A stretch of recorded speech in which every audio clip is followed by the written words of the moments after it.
Sport Health Expo, que toma lugar dia 12 de setembro, de 10 horas da manhã até 5 horas da tarde.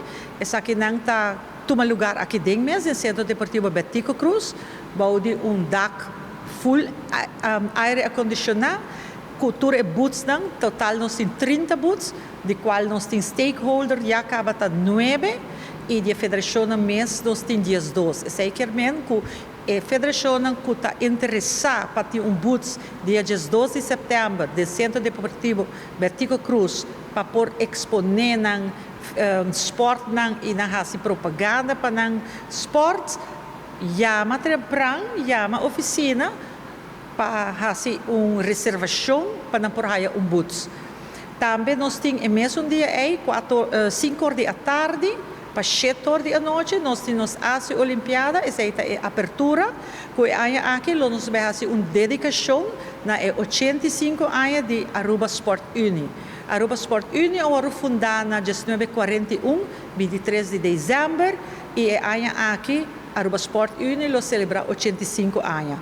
E esse aí nós está fazendo a abertura, nós nos dedicamos tique na recorrido de 85 anos de existência. Viaja mais, nós te pedimos ao povo de Aruba em geral, é maior, muito tour tá bom bini para vir dentro nos Expo, dia 12 de 10 horas da manhã para 4 horas da tarde, para vir que colota trackbo para fazer o deporte preferido. Portanto, está sendo deporte caba, mas você fazer algo outro. Chega aqui no Centro Deportivo Betico Croes para pôr o que mais você fazer como deporte. De maneira você sabe, deporte te ajuda nos tour muito tour é maior também, é algo para boost up de vida personal, para o mental health, para tudo que te requer